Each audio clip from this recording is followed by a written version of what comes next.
Vamos iniciar agora a segunda etapa deste simpósio.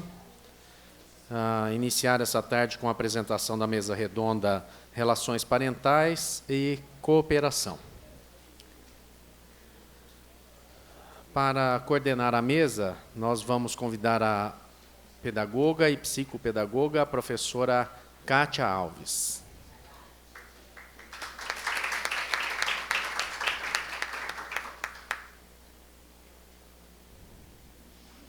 Convidamos também o Dr. Vimer Botura Júnior, médico psiquiatra, escritor, coordena o grupo de apoio à paz de portadores de tratamentos de aprendizado na Associação Paulista de Medicina. Coordena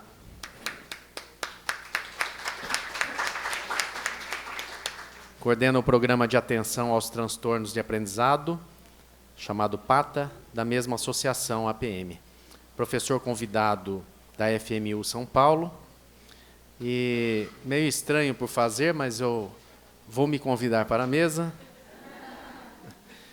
Eu sou o Marcelo Pelúcio dos Santos, vou seguir o protocolo, ok? Empresário, diretor executivo de uma empresa holding especializada em gestão de indústrias, jornalista, psicólogo com especialização em psicopedagogia, psicopedagogia clínica pela Fundação Paulista, Fundep, aperfeiçoamento nas neurociências, um lato sensu de Fundep com Unesp, tecnólogo da informação em graduação, practitioner em programação neurolinguística, tenho 2 bacharelados em psicologia e comunicação social e sou atualmente graduando de licenciatura plena em filosofia pela Unesp de Marília. Vou sair daqui e vou até lá.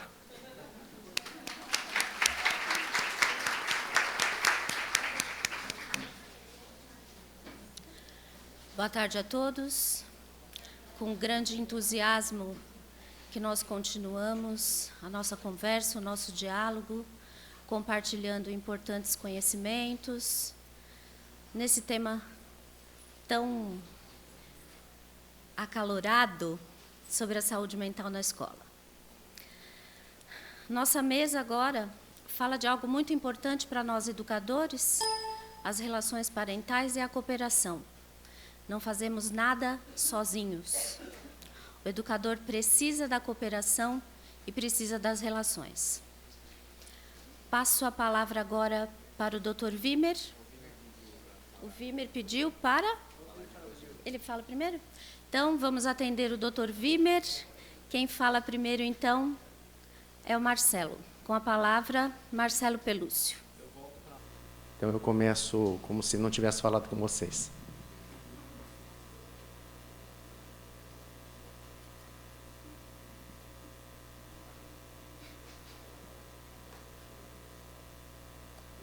Nakae Noé, Uti, Ropoyuti, Karaha Uti Yomoshia, Koiku Teuira, Hikora, Shane Terena, Yokon Guarani.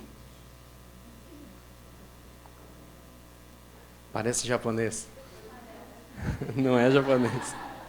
É Tupi-Guarani, uma raça que foi exterminada do nosso país por pessoas ditas civilizadas. E aqui tinha medicina, aqui tinham laços parentais, relações parentais, existiam isso. Então eu inicio assim para lembrarmos toda a responsabilidade que nós temos quando falamos sobre conhecimento, sobre civilidade. Quero ficar próximo de vocês alguns minutos, porque se eu ficar em silêncio, como eu fiquei um pouquinho, fica estranho porque as pessoas esperam que a gente fale. E as pessoas não nos olham mais. As pessoas não se tocam. Se tocam no bom sentido de tocar mesmo. Né? De tocar o corpo do outro. E com respeito. Isso é algo importantíssimo de lembrarmos para relações parentais, né? Para relações de pessoas que chegaram aqui nesse planeta Dizem que nós chegamos sozinhos e vamos embora sozinhos, né? Um engano tremendo. Nós chegamos todos juntos. Cada um com seus dogmas, com as suas crenças. Nós chegamos aqui todos juntos. Então vamos falar um pouco sobre o que é a importância dos vínculos afetivos no núcleo familiar. Aliás, algo que nós sabemos de princípio, né? Já fomos crianças. Né? Nós sabemos quanto é importante, ou quanto seria, seria, ou ainda pode ser o contato com a mãe natural, mas principalmente com o pai. Vou pegar no pé dos homens aqui, no meu também. Porque nós, como homens, falhamos muito. Muito. A relação sexual é excelente e depois fica relegado à mulher. Aliás, assim, se a natureza não fosse sábia, se o Criador não fosse sábio e tivesse deixado para o homem a gestação, não estaríamos aqui. Quantos dias ia durar uma gestação com um homem? As necessidades humanas baseadas na história evolutiva é um vídeo rápido de 1 minuto aí na sequência. E vamos falar da programação que nós fazemos dos filhos para a conquista da autonomia. A mente social. O Homo erectus apoia-se em mais do que ferramentas para sobreviver nas planícies hostis e famintas da África. Ele é parte do cardápio africano e descobre que está mais seguro em grupos. Mas se aproveitar disso, requer um novo tipo de inteligência. Ter uma inteligência social, ser capaz de trabalhar com sucesso com outros, dar atenção aos problemas dos outros e aos seus sentimentos e suas emoções é muito importante para um grupo social bem-sucedido. A inteligência social é todo um pacote de habilidades mentais que permitem que alguém sobreviva e compita com sucesso dentro de um grupo.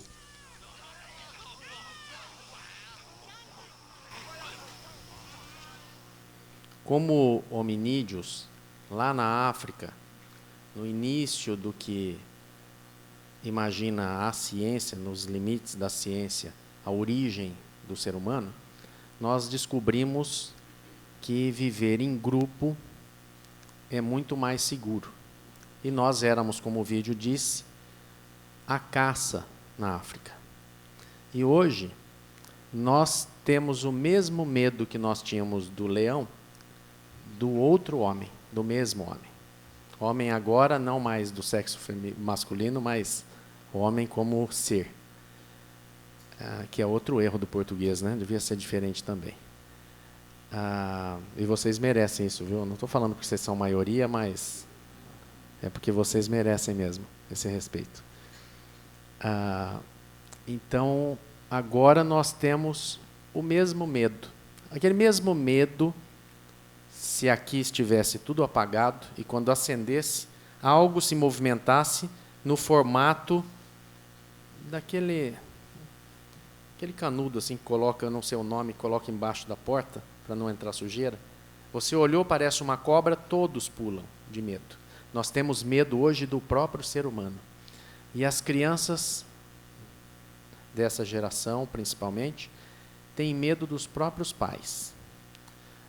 Nós chegamos aqui e eu vejo pouquíssimos baby boomers, e eu estou com o pé lá no baby boomer, porque o corte é 64, eu sou de 66, vou fazer 50 anos. E aí, em seguida, a geração X, que é onde dizem que eu estou, mas nós pegamos um mundo para ser construído, sem nada. As duas principais guerras mundiais, onde o homem destruiu o homem, não sobrou quase nada. Eu brinquei com uma senhora ali, muito simpática, que é oriental, destruíram 2 cidades completamente, em nome de sabe-se lá o quê. Eu estou expandindo isso para lembrarmos o quanto é importante, aquele abraço que eu falei no início ali, quanto é importante a presença de um pai e a presença, obviamente, da mãe, e aí vocês foram impelidas, principalmente a geração Y, a geração do milênio, a maior parte das mulheres aqui, que saíram para o trabalho, que o homem trabalha menos agora. Aproveitou que a mulher divide as despesas de casa e trabalha menos. E aí vocês deixaram, não porque optaram por isso, e vocês têm o direito ao trabalho, né? Eu faço esse reconhecimento. Até quando começou a ciência da psicologia, Freud estudava basicamente a histeria, que vem lá do grego útero, como se fosse um problema da mulher. Bem, era mesmo, ela tinha que se relacionar com um homem que quem escolheu foi o pai. Tinha que ser histérica mesmo. E a gente encontra um monte de homem histérico hoje e não tem útero.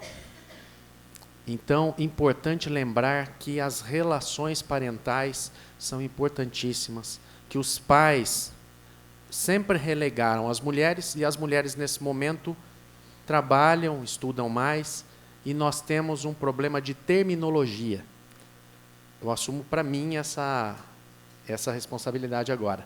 Chamam-se Ministério da Educação. Deveria chamar Ministério do Ensino, que a educação damos em casa. E complementa-se a educação com bastante ensino e conhecimento e informação na escola. Então, importante gravar isto. E gravar aquilo que nós vimos, que o homem é um ser social. Então, a minha identidade está moldada em algo que eu encontrei nos outros. Então, eu encontrei em Teilhard de Chardin um homem que o pai zelava pela cultura de onde ele morava. E Teilhard de Chardin diz, numa das frases célebres dele, de que o homem, o dia que descobrir o amor, e isso vai ser depois da força das marés, da força das águas, da força do planeta, o homem vai descobrir o amor, e aí será a segunda vez na história do ser humano que nós descobriremos o fogo. E Teilhard de Chardin está relegado, deixado, muito esquecido desde a década de 60, porque ele tinha uma ligação religiosa. É estranho falar isso educacionalmente. Então, se Chardin foi assim, eu estou mostrando aqui sobre isso, e vocês gostaria que pudessem ir lembrando os momentos em que as pessoas foram moldando. Para mim é fácil, eu começo a lembrar o nome dos meus professores, né? O que meu pai disse. Meu pai, eu tinha uns 12 anos, ele chegou um dia, a fazer um parênteses, meu pai é um cara muito simples, ele é aposentado, trabalhou a vida toda num açougue, me colocou para trabalhar no açougue com 12 anos. Entre os 12 e os 13, um dia, ele, naquela simplicidade dele, que um dia eu precisei ensiná-lo a usar um elevador, um homem simples, ele bateu assim, eu era pequeno, meu pai é bem alto, ele falou para um amigo, meu filho sabe tudo de computador. Eu acreditei nisso. Eu deixei a área de tecnologia em 1999. Eu ainda sou conhecido como um homem da tecnologia na minha região.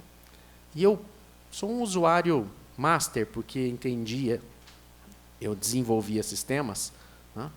Mas isso está impregnado na minha estrutura cognitiva. Eu acredito que sei. Não importa se eu sei mesmo ou não. Eu acredito nisso. E isso se transforma numa verdade. A relação vai se moldando com a identidade. Eu tive bons professores. Falei para o doutor Ítalo na primeira parte aqui, eu tenho 29 anos estudando. 29 anos dentro de instituições de ensino. Eu conheço um monte de problema no mundo. Eu conheço crises institucionais. Bem, nós vivemos uma crise institucional no Brasil. Eu não conheço problema dentro de universidade que não seja um ciúme, coisas do dia a dia, né? Coisas de ocupar espaço. Mas as pessoas aqui estão preocupadas, como vocês, em descobrir como o ser humano ser melhor. Como o ser humano agregar mais. Nós, como seres, contradizendo um pouco Darwin, sem querer ser mais que Darwin, mas só contradizendo um ponto, Darwin disse que esse planeta é escasso de recursos e só sobrevive o mais forte. Mas nós, falhos, pensamos em quem é mais fraco. É um início, é um rascunho, né, disso como seres humanos. Mas nós temos, mal ou bem, uma vaga para uma pessoa especial.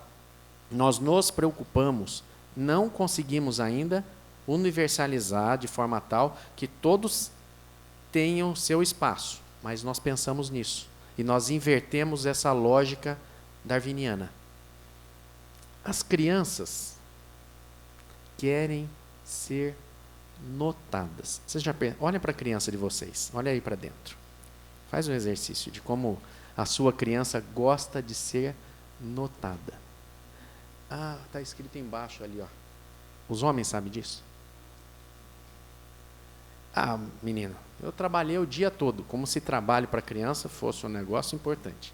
Trabalhei o dia inteiro, você ainda quer que eu brinque com você? Aliás, isso quando fala, isso não empurra a criança, eu estou dizendo um lar organizado, certo? Em que o pai pelo menos dá uma resposta.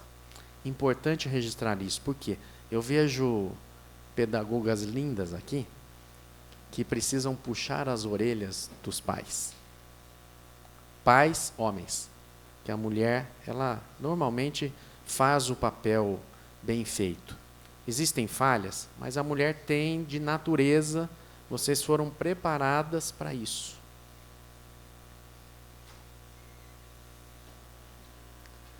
Aí nós temos uma mudança nas últimas gerações, principalmente da Y para frente.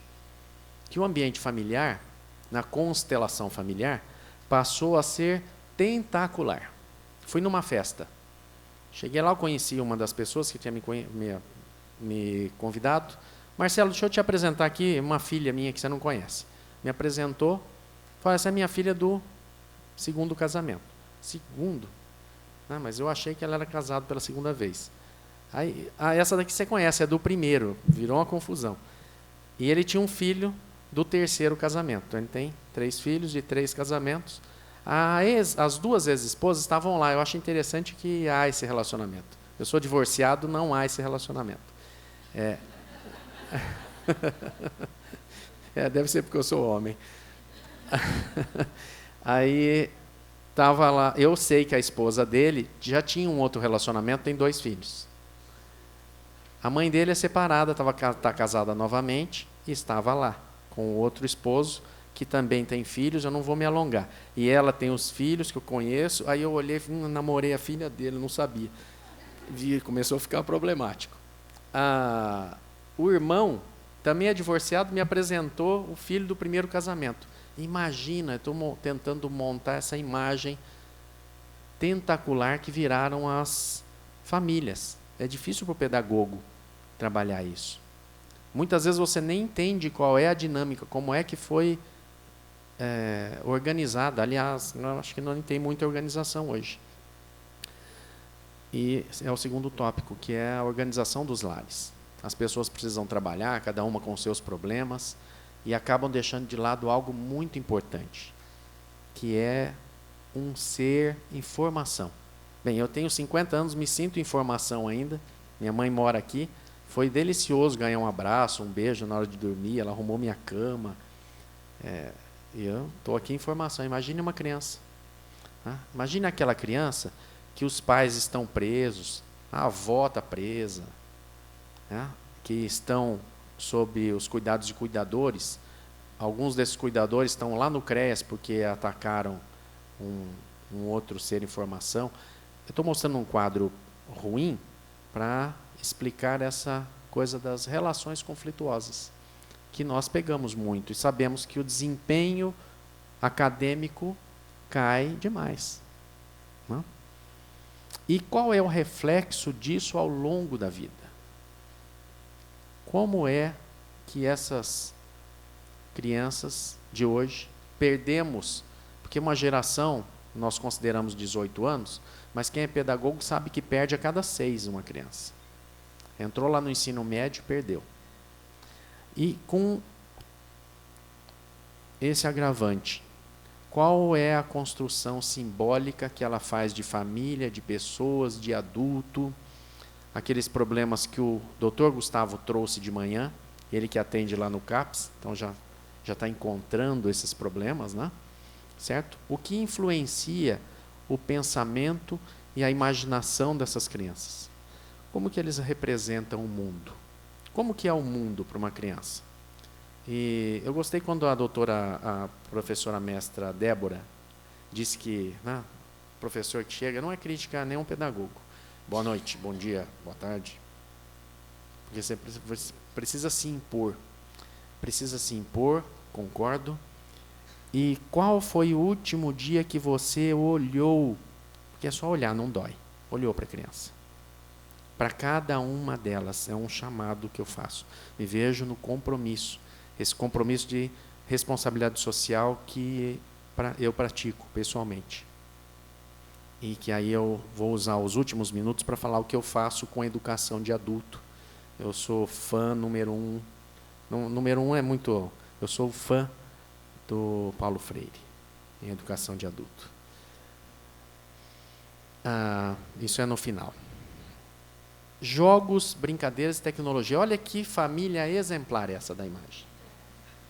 Olha, colados. Olha, eu falei de abraçar, de encostar. Olha, eles estão encostados, olha só. Importante essa daí, né? Não é uma família jóia essa daí? Hã? Nós sabemos que a criança, quando brinca, revive momentos, elabora momentos, descarta algumas coisas, acrescenta outras. E as crianças, aí estamos falando da última geração aqui, essas nascidas no toque do smartphone, elas estão brincando menos. O mundo perigoso que eu falei no início, nós vamos começar a amarrar o assunto aqui. O mundo perigoso não os deixa, vocês, a maior parte é de São Paulo aqui, não os deixa, se tem filho, ir no Parque do Ibirapuera e deixar o filho andar sozinho, é aqui na mão assim, ó. Porque você sabe o perigo, ele não. Faltam espaços controlados. Por que eu lembrei do Parque Ibirapuera? Porque eu tinha um tio que morava na Vila Mariana, e eu com 7, 8 anos, com meu primo, pegávamos ônibus e íamos lá no Parque Ibirapuera. Pensa isso hoje. 7, 8 anos. Na época que inaugurou o shopping Ibirapuera, eu fui lá conhecer, eu não sabia o que era um shopping, eu e meu primo. Existia uma padaria, uma doceria chamada Mônaco, lá no Paraíso.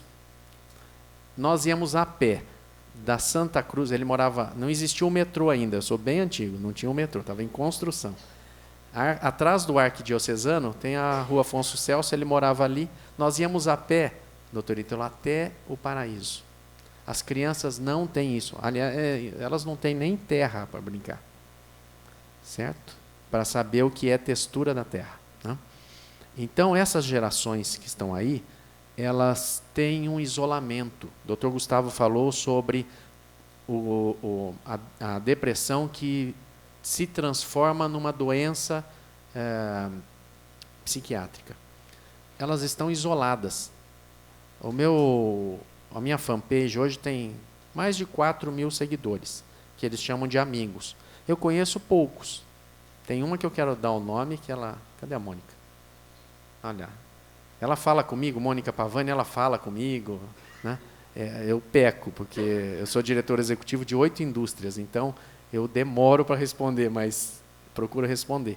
Tem 4.200 e poucas pessoas, né? Quem eu conheço agora pessoalmente, mas que já conversava, basicamente a Érica, a Mônica, é um isolamento. Nós, enquanto estamos escrevendo, estamos juntos. E desligou, a depressão vem forte. Esse é um problema que virá para vocês, pedagogos, com essa última geração nascida de 2010 para frente, fortemente. E aí eu proponho sermos seres amorosos.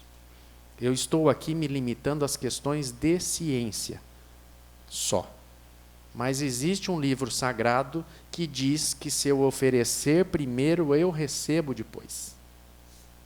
Se eu for amoroso, eu liberto aquele que me amará e que se aproximará de mim. Parece, se colocasse versículo tal, né? Parece que está escrito na Bíblia. É algo de ciência, é algo de vida e que é uma verdade gigantesca. Quem está falando com vocês é essa criança aí. Essa criança. Aquela foto aqui é 1972 aqui, ó.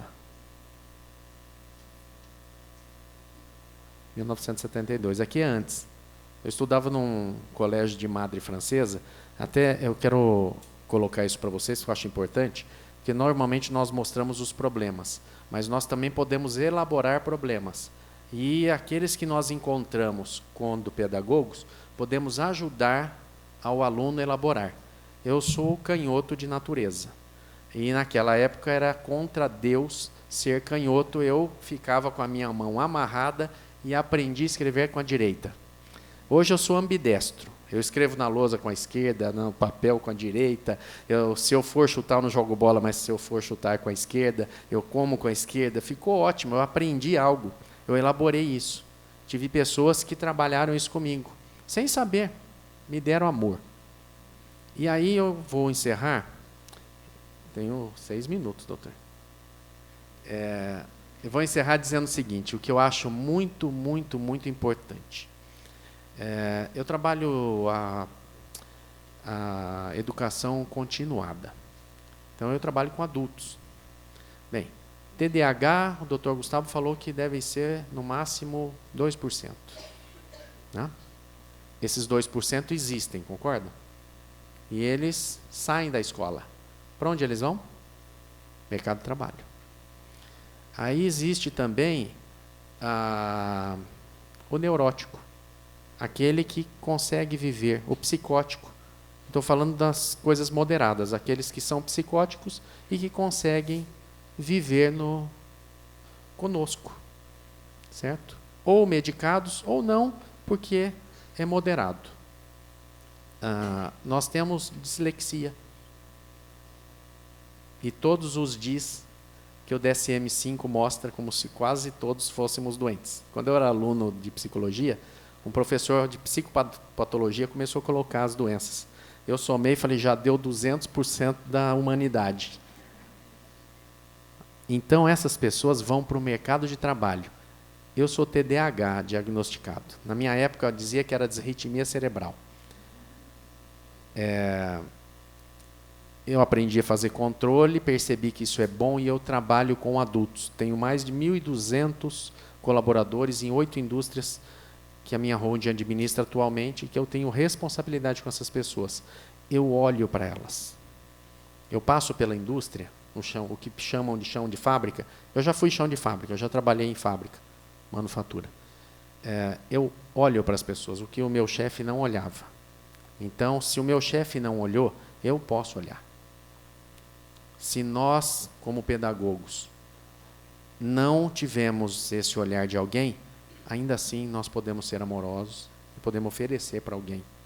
Porque nós temos inteligência suficiente para estudar, pensar, estamos na academia, e é um chamamento que eu faço a vocês.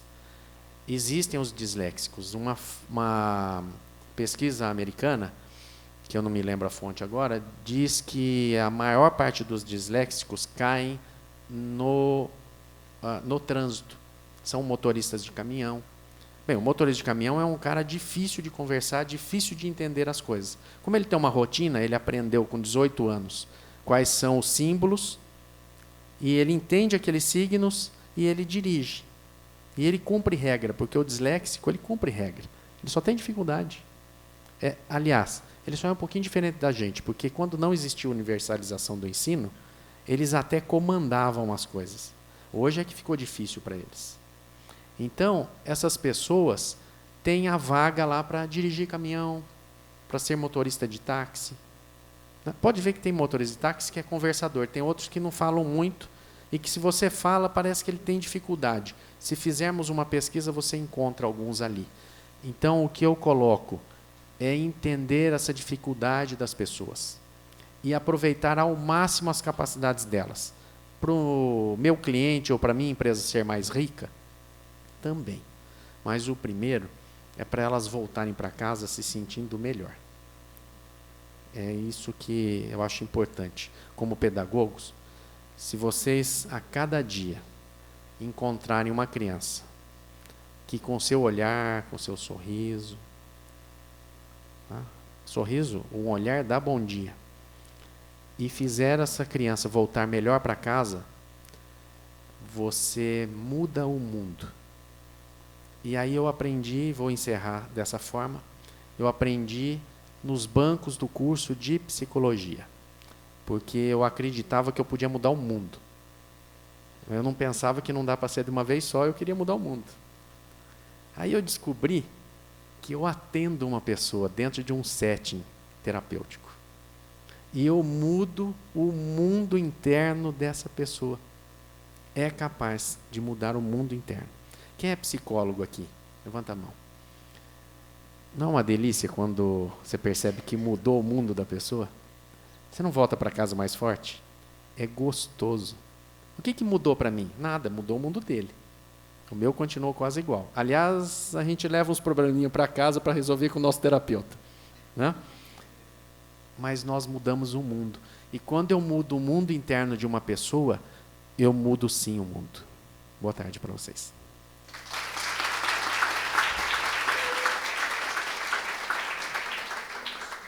Bom, eu vou falar para vocês sobre a questão da paternidade, que é tema de uma série de trabalhos que eu desempenho. E bom, vamos lá, já vamos entender o que é.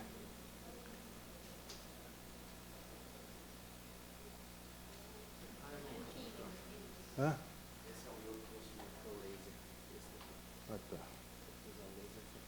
Ah, tá aqui, ó. Tá. Ah, tá. Tá. Ok, pessoal. Então vamos falar um pouco da paternidade, da importância da paternidade.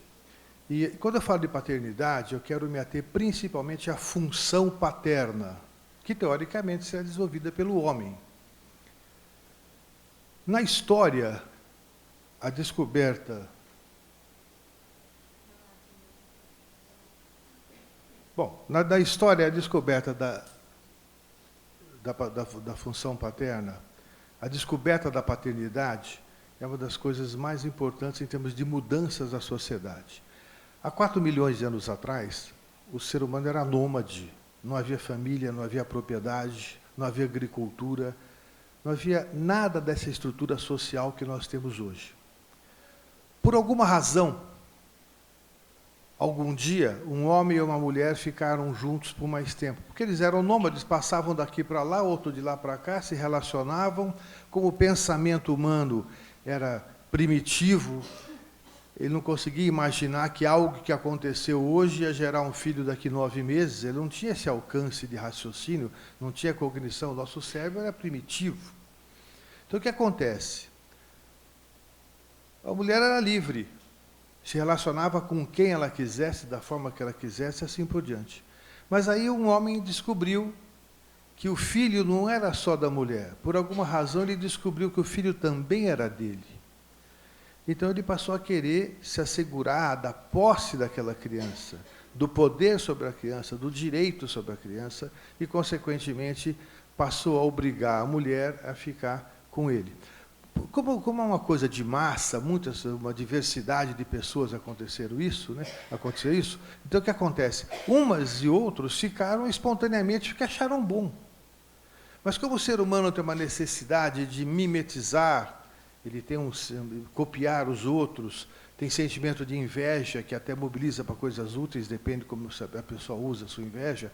Mas passava um homem ali, via aquele cara barbudo com uma mulher lá, e eles estavam juntos, tinham crianças brincando, tinha porco, tinha galinha, tinha cavalo. Por quê? Aquele indivíduo descobriu a paternidade, quis ficar com aquela mulher. Ele descobriu que cavalo comia milho, ele trouxe milho, plantou milho, os bichos já eram para próximo, perto dele, ele foi criando a sua propriedade, foi criando a sua cultura e foi desenvolvendo a função de proteger contra o passante, e a mulher que ficou responsável por proteger a cria. Nessa evolução surgiu o quê? Surgiu o irmão, né? Porque antes não tinha irmão. As pessoas não sabiam que eram irmãos. Surgiu o irmão, surgiu a sogra, o cunhado, o genro, e essa coisa toda que foi chamar-se família, a partir da descoberta da paternidade. Uns autores dizem que foi a descoberta da agricultura, mas, na verdade, o que mobilizou a descoberta da agricultura, isso é citado por Elizabeth Badinter, nos livros dela, vale a pena conhecer a obra dessa mulher, um livro chamado Um é o Outro, o mito do amor materno. Ela retrata, ela era uma historiadora, antropóloga muito importante da França, ela documenta isso e mostra, então, que foi a descoberta da paternidade, que mudou a sociedade de nômade para se fixar,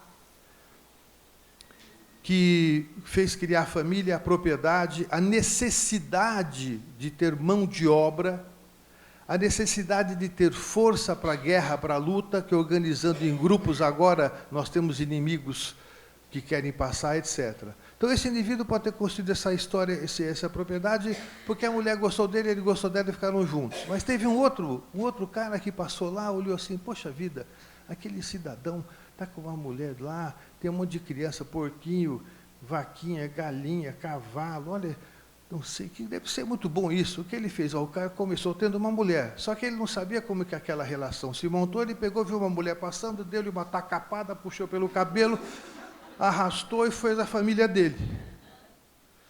Então, essa família é diferente da outra. Uma foi concebida da espontaneidade, do direito, do respeito automático, porque as pessoas se davam bem. E a outra, a maioria, vai se formando através da imposição, do domínio. Então, a mulher que era um ser livre, ela passa agora a ser obrigada a se relacionar sexualmente, afetivamente, com um homem que ela não desejou, que ela não quis. Então, nasce uma relação de ódio e antagonismo entre mulheres e homens. E ainda hoje, isso está presente nas nossas vidas. O cara vai casar, fala assim, vai casar contra quem? Não é? Então, tem essas questões ainda estão presentes, porque a gente tende a repetir padrões, então estão presentes na maioria das pessoas. Bom, então, está documentado que a paternidade mudou a história da sociedade. Ponto. Muito bem. Segundo, a importância na vida das pessoas, o que ela muda a vida das pessoas. Eu me lembro uma ocasião, isso há uns 30 anos atrás, como um cliente meu disse assim para mim, eu estava na estrada a 120 por hora, porque eu estava sozinho, porque se eu estivesse com os meus filhos, eu ia mais devagar. Eu lembro do irmão mais velho meu que fumava. Quando nasceu a primeira filha dele, ele pegou um maço de cigarro e jogou fora. Existe uma empresa, uma seguradora de um grande banco, que descobriu que a maioria dos seguros de vida que os homens fazem são feitos quando a mulher engravida, quando ele casa ou quando começa a ter filhos. Ela explora a paternidade como objeto de venda de seguro. Está na televisão, vocês veem toda hora isso. Por quê? Porque o homem se preocupa com a sobrevivência, a manutenção dos filhos. Então, muda a vida das pessoas. Quando a gente pesquisa sobre o suicídio, por exemplo, a gente pergunta para uma pessoa, tem filhos? Tem. Isso diminui a possibilidade, é um fator que diminui a possibilidade de suicídio, porque as pessoas pensam, e os meus filhos? Então, muda a vida das pessoas. E agora, mais recentemente, com o evento da psicologia, de Freud para cá, de Winnicott, vários autores importantes da psicologia, surgiu a descoberta do significado da paternidade. O que é ser pai? Porque, historicamente, o pai era provedor. Eu trabalho, eu trago o dinheiro, a mulher cuida. Era simplesmente assim. Isso está introjetado na maioria de nós ainda. E o que acontece? Se a gente vai na fila de um presídio, ver visita, a gente só vê o quê? Mãe. Não tem pai quase. Porque o pai está preso, ou não sabe quem é, ou não assumiu, ou fugiu, e assim por diante. Se a gente vai num sanatório e vê dia de visita, vê muito mais mulheres do que pais, porque a mãe tem esse comprometimento. Então, a função materna, certa ou errada, ela é cumprida, ela se cumpre. Mas a função paterna, ela é relegada a um segundo plano ainda hoje. Veja aqui, por exemplo, quantos homens estão presentes aqui e quantas mulheres. Quando eu dou palestras em escolas, isso já melhorou muito. Quando eu comecei a dar palestra lá nos anos 80, etc., ia um homem, se fosse carregado à força pela mulher, estava lá contra gosto, assim, bufando, aqui, não sei o que lá. Hoje a gente já consegue ter 30 mulheres e 12 homens. Há um progresso, os homens começam a pensar na questão da sua importância. Já há uma cooperação. Mas o fato é que, em função dessa questão histórica toda, ainda há um certo antagonismo na relação homem-mulher. E muitas vezes, as mudanças que surgiram com o feminismo, por exemplo, ela vem num modelo de antagonizar mais ainda. Não se deixe dominar por ele, domine também. Mas isso já evoluiu, tem evolução, mas ainda está presente na gente. Por que está presente, pessoal? Porque, por uma questão, a neurociência mostra que nós temos a tendência a repetir padrões. Mesmo que tenhamos informações novas e modernas dizendo que aquilo não serve mais, a gente continua repetindo. Por exemplo, vou dizer para vocês aqui. Vamos lá. As pessoas bem educadas, quando vão fazer xixi, lavam a mão depois que for ao banheiro, não é verdade? Claro, bem educados, parabéns. A nossa mãe diz isso, o nosso professor diz isso, e você vai lá e faz. Eu pergunto por quê? Será que eu não teria que lavar a mão antes de fazer xixi? Porque eu pego no dinheiro, eu pego no cabo do metrô, eu pego no corrimão da escada rolante, eu cumprimento o meu amigo que veio da Lapa, o que veio da Penha, do Jabaquara, da Moca, e pegou em dinheiro. Então, as pesquisas mostram que a mão é muito mais suja que os genitais e que a urina. Aliás, a urina nem bactéria tem. Mas eu aprendi que certas coisas são sujas. Eu continuo repetindo, mesmo sabendo que eu estou errado. E pior não é isso, pessoal. Eu dou aula na Faculdade de Medicina da USP e falo lá para os alunos isso, aí o aluno falou assim, professor, eu falei com o professor de microbiologia sobre isso, e ele falou que ele lava a mão depois. Quer dizer, mesmo especialista em microbiologia, o urologista sabe disso, mas lava a mão depois. Veja como é isso. Que é uma tendência a repetir padrão. Eu estou falando uma coisa que é jocosa, que é útil para a gente elaborar a ideia, mas é o seguinte, agora, a educação em que eu fui oprimido, que eu fui humilhado, que eu fui agredido, etc., qual é a minha tendência como pai, como educador? Repetir. Na minha educação eu fui escorraçado, me bateram, então a minha tendência é, deu certo comigo? Ele não percebeu que não deu certo, mas acha que deu. Deu certo comigo, então vou repetir. Está certo? Muito bem. Então, isso está presente até hoje em nós. Podemos falar aí nos arquétipos, falar em Jung, aprofundar, mas isso está presente até hoje na gente. Eu estou se relatando aqui duas frases que eu ouvi de pacientes meus. A minha maior tristeza é sentir que não existo, mesmo estando ao lado da minha mãe e do meu pai, que passam o dia cuidando de mim e não me percebem. Quando pergunto algo ao meu pai, ele não responde, faz uma pregação, filho de um pastor.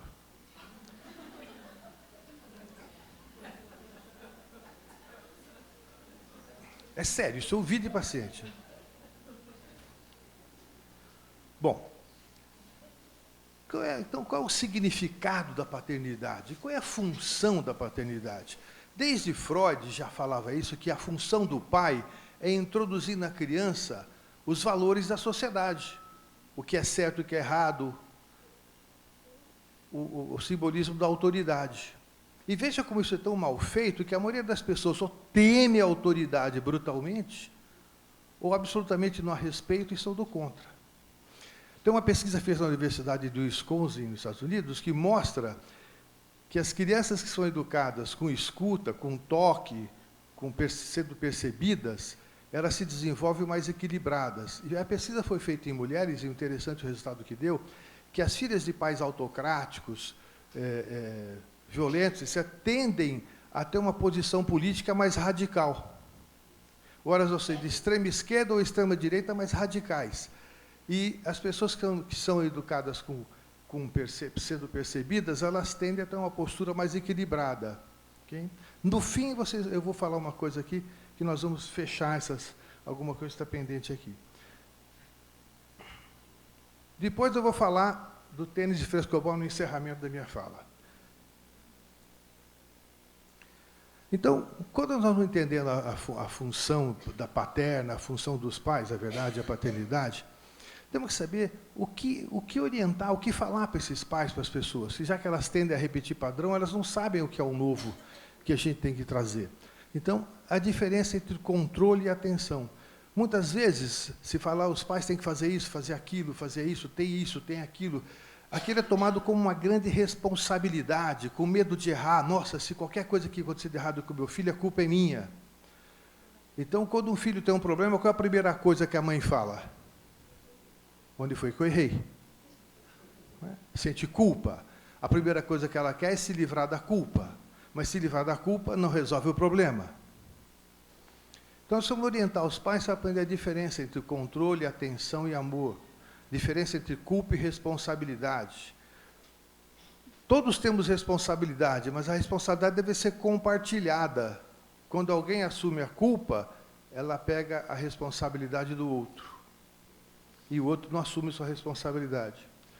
O controle, aquela frase que eu falei do filho que os pais estão perto o dia inteiro e não o percebem, são pais controladores. Todo dependente de droga é filho de pais mais controladores do que pais que percebem o filho. A mãe controla tudo, ensina, cheira a boca dele quando chega em casa, vê se não tem droga não sei aonde, e é uma série de controles brutais, mas não há percepção da pessoa. A gente precisa olhar para isso cuidadosamente. Atenção é outra coisa. Eu lembro de um aluno da faculdade que falou uma vez para mim, depois que eu falei isso na aula, meu pai sempre dizia que, tá bom, eu estou prestando atenção no que você está falando, fala que eu estou te esperando. Aí acabou de falar, o pai falou assim, bom, então, como eu ia dizendo, aí ele falou, meu pai, você não me escutou, porque você apenas esperou eu acabar de falar. É diferente de escutar, é diferente de prestar atenção ao que eu estou fazendo. Não é? Então, o adulto pensa que dialogar é fazer o jovem mudar de ideia. O professor também, toma mais cuidado, pessoal. Mas, na verdade, a gente precisa partir da premissa que dialogar existe a grande e importante possibilidade de que eu mude de ideia. Porque eu não sou professor só e pai só. Eu também sou aprendiz e posso aprender com o filho. Eu me lembro quando meu segundo filho, tinha 7, 8 anos de idade, eu estava na minha casa de praia com uns 4, 5 amigos, tomando cerveja, e tinha umas 20 crianças tomando Coca-Cola. Aí acabou a Coca-Cola, meu filho falou, pai, acabou a Coca-Cola. Cada uma acabou. Acabou a cerveja, eram 4 caras tomando cerveja, um montão, chamei meu caseiro, falei assim, João, vai buscar mais cerveja para nós. Aí chamei meu filhinho e falou assim, pai, vem cá, por quê? E eu falei, suspenda a cerveja e traga a Coca-Cola. Né? A gente aprende com os filhos. Aliás, eu confesso que eu aprendi mais do que ensinei. Eu ensinei muita coisa errada, mas eles são ótimos. Mas então, a gente aprende, e aprende com o aluno, aprende com o filho, etc. Então, precisamos ter esse olhar importante. É também importante separar a diferença entre encontrar culpados e identificar vícios e mecanismo. Há uma tendência nossa em culpar pessoas. Quem é o culpado disso? De quem é a culpa disso? Quando uma pessoa tem um transtorno lá genético, de quem é a culpa? Ninguém tem culpa. O cara que tem o transtorno genético também não tem culpa disso. De quem errou? Foi o pai ou foi a mãe? Ambos podem ter errado e ambos podem estar certos. Geralmente é isso.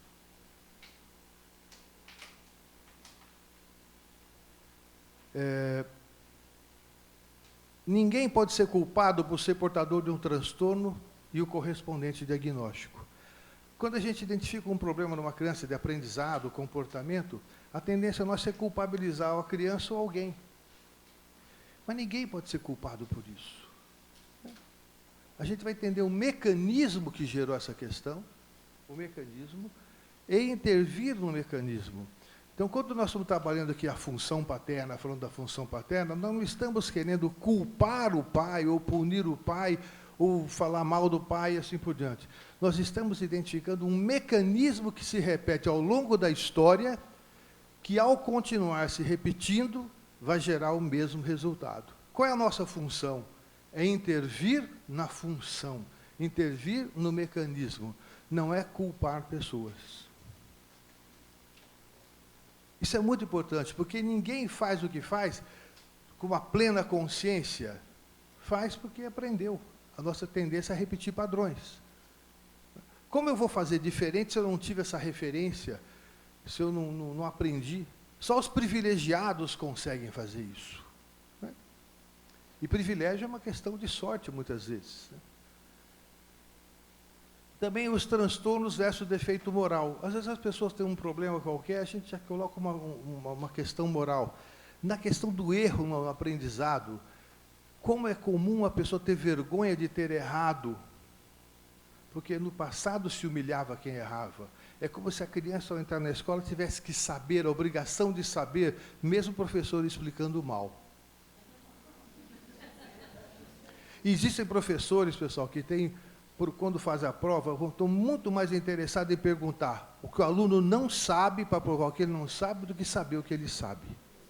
Então, se estimula a vergonha. Quando, na verdade, a vergonha...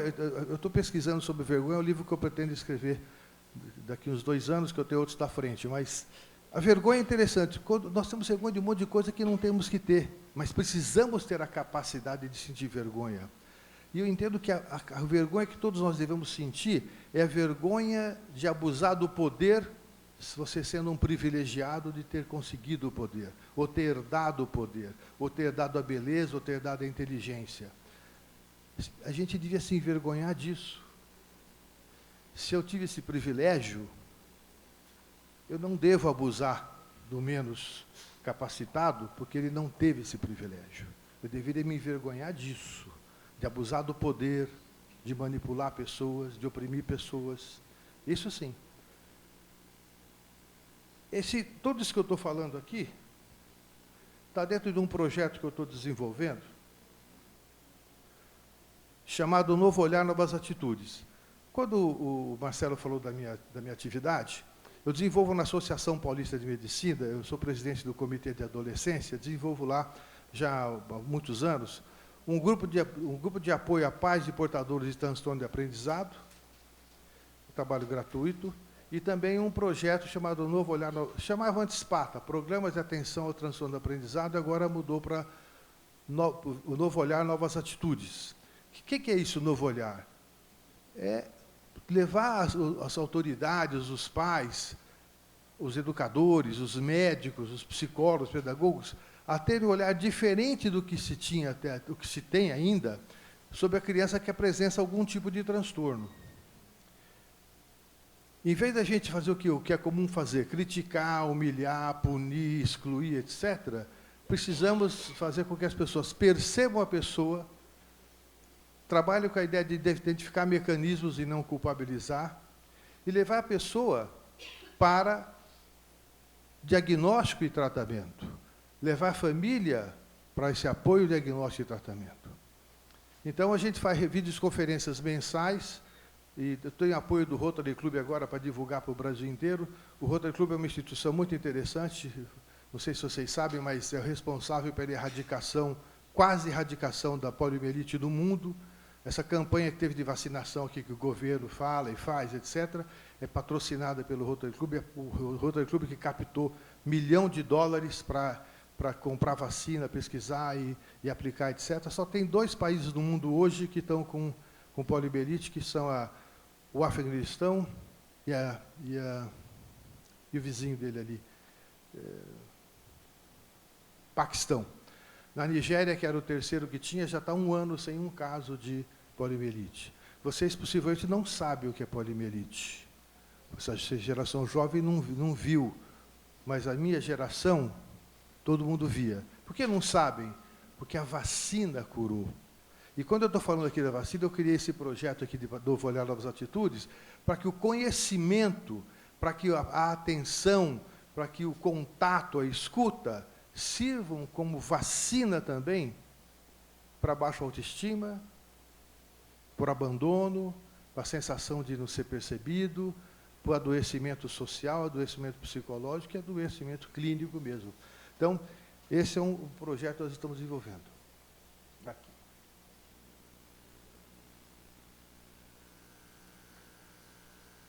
O que os pais ou educadores falam sobre os jovens? Olha essa frase aqui. Os jovens rebeldes contra a autoridade e não respeitam os mais velhos. Contradizem seus pais, cruzam as pernas e tiram de seus mestres. Vocês já viram isso assim? Isso é uma coisa atual? Vocês ouvem esse tipo de frase? E a de baixo? E a terceira? Olha, dos fins do século, que já 20 anos, 15 anos atrás, os jovens ainda... Olha aí. Só que, na verdade, essas frases foram ditas. Sócrates, não o jogador de futebol, mas o filósofo. Aristóteles e o psiquiatra Reich. Né? São frases que são ditas do passado e estão presentes ainda hoje.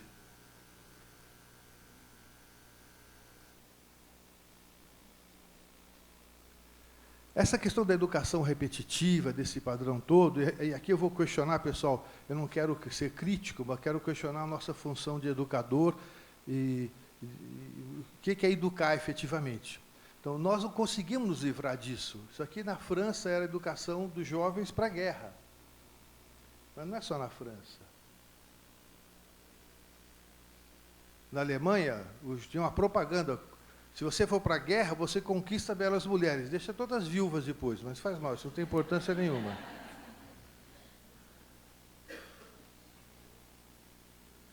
Estados Unidos.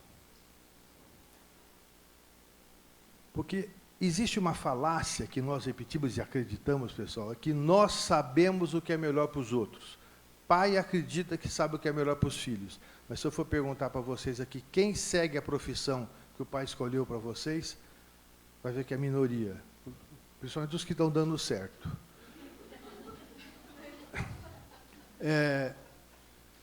Imagina se nós tivéssemos a vida sexual, que é uma porcaria ainda, né? As pesquisas a gente mente, não vou lá falar, eu falo um montão de coisa, mas a prática é, né, aquela coisa.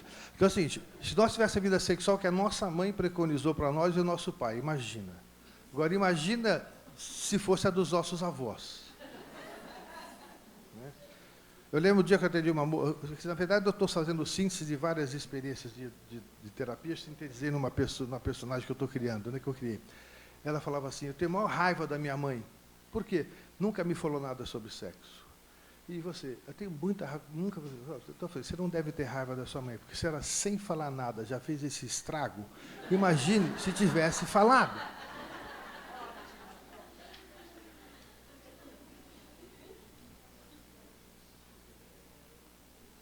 Aí quando a pessoa fala, eu sou educador sexual, eu falo, ixi, meu Deus do céu.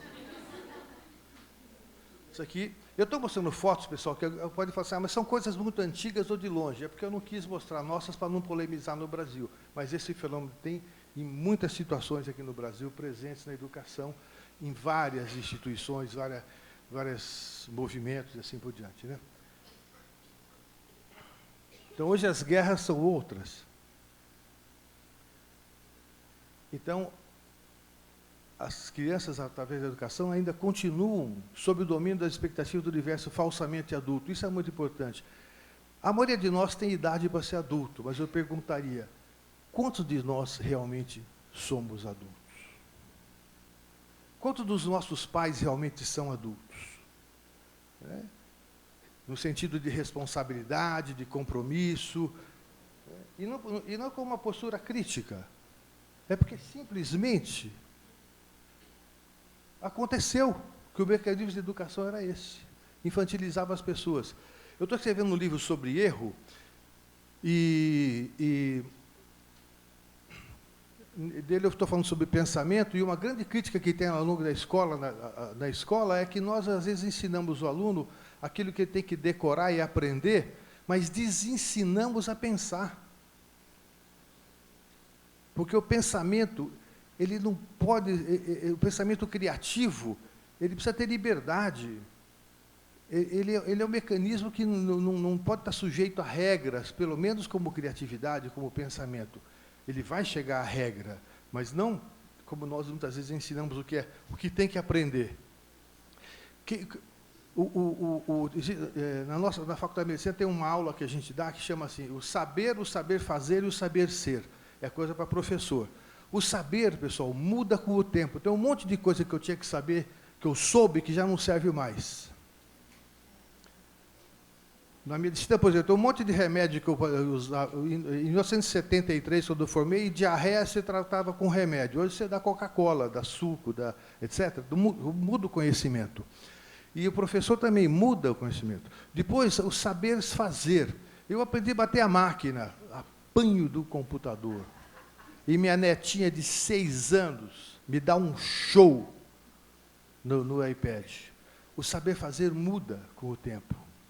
E o saber ser, que é o mais importante. O que é o saber ser? O saber ser é até continuamente mudando, tendo flexibilidade, aprender para trocar, para ouvir, para perceber. Então eu preciso saber ser pai. Não é saber fazer, é saber ser.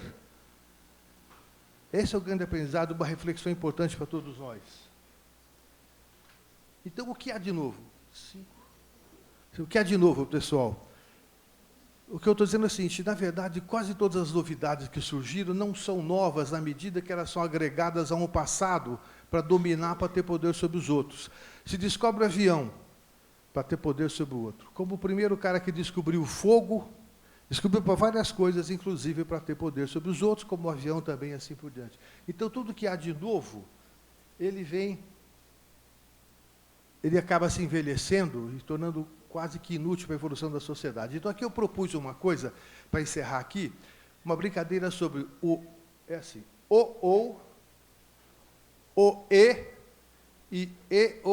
ou. Tudo que nós aprendemos, infelizmente, toda a informação que nós temos, as pesquisas, o montão acaba caindo ainda no ou. Ou você sabe ou você não sabe. Ou você é isso ou você é aquilo. Ou a doença é orgânica ou é psicológica. Ou você é certo ou errado. Aqui eu fiz umas anotações sobre isso. Vou encerrar aqui. Ou você ensina ou educa. Ou os pais ou os filhos, sempre no sentido de antagonismo. Ou você é da minha religião ou você é infiel. Ou você pensa como eu, ou você não serve. Ou você é do meu partido, ou você é contra. Nós ainda paramos muito tempo no ou. E quanto menos desenvolvidas são as pessoas, elas mais ficam nesse ou. E, infelizmente, pessoal, a gente precisa ser crítico com a própria universidade. Porque a universidade que foi criada para não ser elite, ela cria elites. O livre docente olha para o cara que não é livre docente e fala assim, não, vou falar com outro livre docente. Né? Então, o próprio crescimento curricular, de experiência, não nos livrou do ou.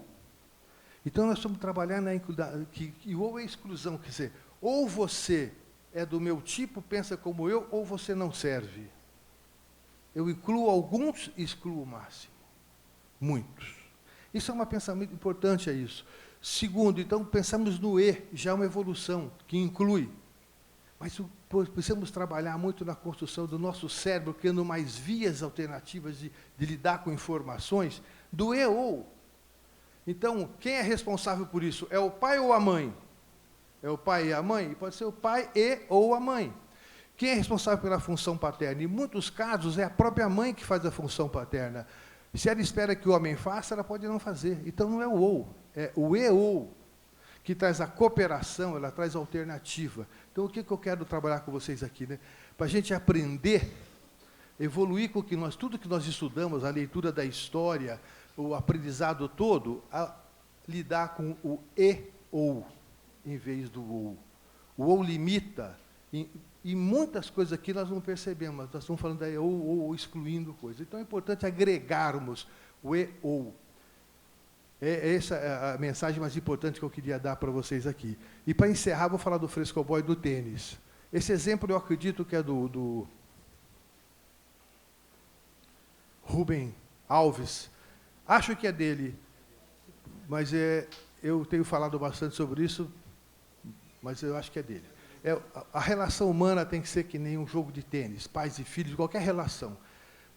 Por exemplo, o jogo de tênis, o frescobol. O que é o tênis? Eu faço uma pergunta e falo, responda se for capaz. Você responde assim, eu respondi, agora é tua vez. Tá, tenho razão, ganhei.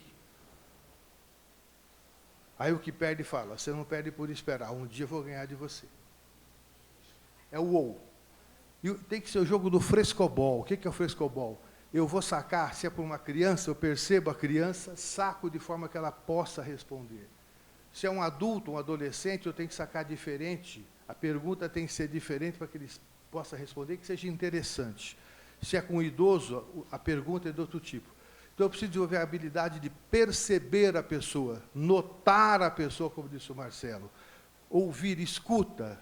Se eu percebo a pessoa, eu saco de forma que ela possa responder. E se ela responde de forma que não é suficiente, cabe a mim, como pai, como educador, como professor, a corrigir a bolinha para manter a bolinha da comunicação, a bolinha da troca, a bolinha da resolução de problemas, a bolinha de prazer ativa, até que se chegue a uma solução.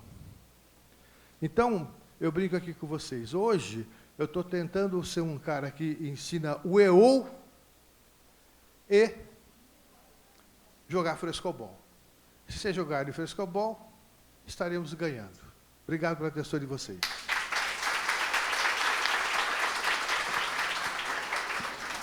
Ouvindo a palavra aí do professor Marcelo, ouvindo o Dr. Wimmer, consegui fazer alguns links entre as palestras anteriores. Me veio à mente a questão da civilidade, né? Em busca da civilidade, da normalidade, nos deixamos de nos tocar, nos deixamos de nos olhar, nos deixamos de estar juntos. E como seres sociais, para que a gente encontre a nossa identidade, se não nos tocarmos e não nos olharmos, como fica isso, né? Aí o Marcelo fala da questão tecnológica. E aí me vem à mente a palavra do professor Ítalo. Mas nós estamos no nosso tempo, não podemos buscar o modelo de tempos anteriores para nos tocarmos e nos olharmos como fazíamos em tempos anteriores. Então, nós estamos aqui para buscar exatamente esse toque e esse olhar hoje. E volto a me reportar à palavra do Marcelo Pelúcio, que nós temos que buscar isso com o enfoque do amor. E esse tem que ser o nosso norte, né? Sempre com o enfoque do amor. Tenho aqui alguns recadinhos para a nossa pausa de 10 minutos, que vem a seguir. Aqui ao lado nós temos os livreiros, que estão com os livros do Dr. Gustavo, que esteve conosco pela manhã, e com alguns outros materiais também. E do Dr. Wimmer também, tá? Todos têm, no material que receberam, um encarte do próximo evento da ABP. Para os participantes do simpósio, a ABP vai oferecer um desconto na inscrição. Então, quando fizerem a inscrição, é só sinalizar que estiveram aqui conosco, dizendo que participaram do simpósio da Andea. E já faço aqui o anúncio da nossa próxima mesa, com o professor Dr. José Salomão Schwartzman, que já está conosco. Muito obrigada, professor, bem-vindo. E com o Dr. Guilherme Gregório, já está conosco. Muito obrigada, professor Guilherme, muito bem-vindo.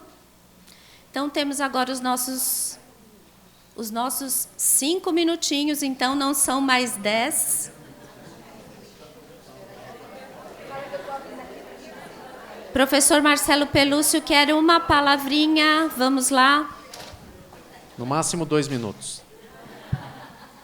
Registrar o grande contentamento que eu tenho de estar aqui com vocês. Eu não posso fazer isso como mestre de cerimônias, ali eu tenho que levar um protocolo. Dizer que amor para mim é uma... Gaiola não serve como referência, mas uma gaiola sem portas, no qual nós deixamos o servir ou ir. Isso é o amor. Estarei no final desse evento distribuindo abraços.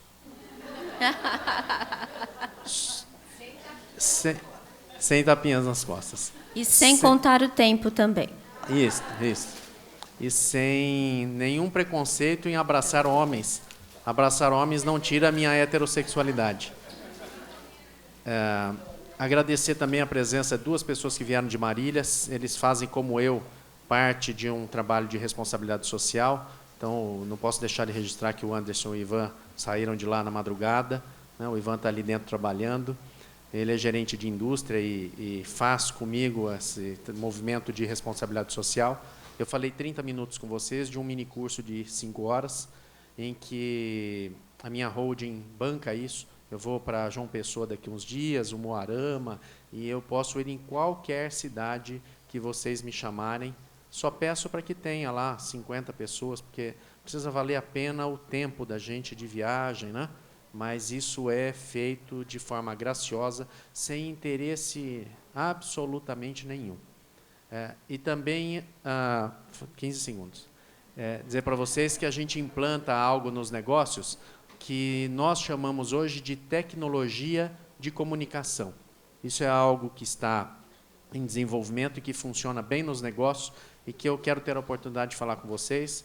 Passei meu blog lá, para as mulheres lembrarem fácil. Marcelo é o deus da guerra, filho da guerra. E Pelúcio é masculino dos seus bichos de pelúcia. Não dá para esquecer mais. Obrigado. Eu quero agradecer a doutora Nívia, né, e a Érica pela oportunidade de estar aqui. Obrigado.